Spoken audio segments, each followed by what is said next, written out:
Alors, première vidéo de Revit Architecture 2015, donc il y a un logiciel qui va nous permettre de dessiner des bâtiments. Je vais faire des vidéos vraiment très dirigistes, c'est-à-dire que ce seront des vidéos qui vont nous servir vraiment à dessiner une maison.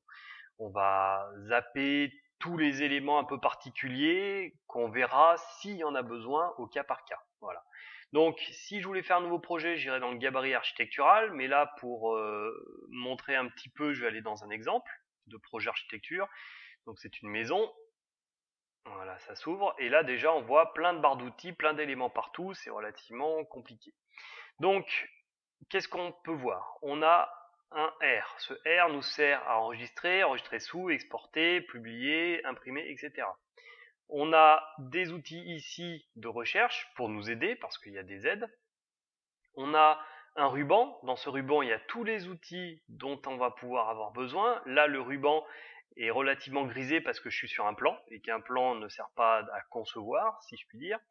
On a des propriétés à gauche qu'on va voir, on a une arborescence à droite, et en bas, on a une barre d'outils qui nous dit cliquer pour sélectionner. Donc c'est une barre d'aide à bien regarder. On va commencer par l'arborescence. L'arborescence, ce sont toutes les familles que vous avez, mobilier, canalisation, etc. Et ce sont toutes vos vues. Donc par exemple, les plans d'étage. Voici un plan d'étage level 1. D'accord? Pour zoomer, j'ai qu'à zoomer avec la molette de la souris.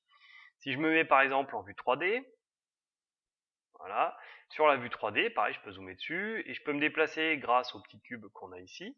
D'accord? Je peux me déplacer aussi en tenant Shift et le clic de la molette. Shift, clic, molette, ça fait le déplacement. Voilà. Donc vous voyez, on a énormément de plans.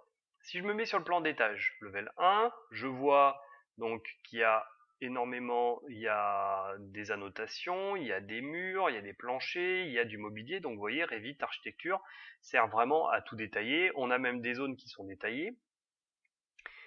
Et là, si je veux faire par exemple un nouveau mur, je vais vouloir prendre l'outil mur. Donc vous voyez maintenant, la barre d'outils, le ruban est débloqué. Donc si je veux faire un mur, je prends un mur porteur, regardez bien ce qui se passe. On a une barre qui est apparue ici, qui possède quelques informations que je peux modifier.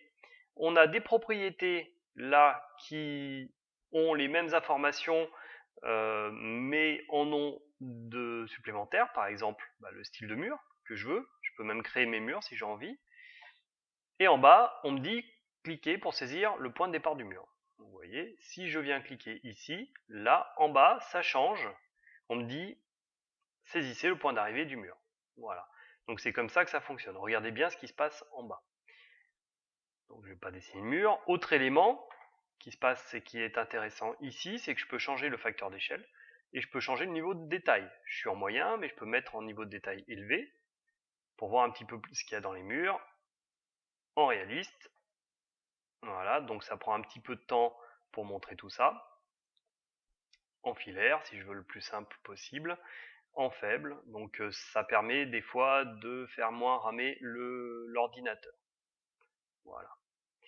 D'accord? Donc ça c'est pour l'interface. L'arborescence, c'est vu. Les propriétés, donc vous avez vu où elles sont.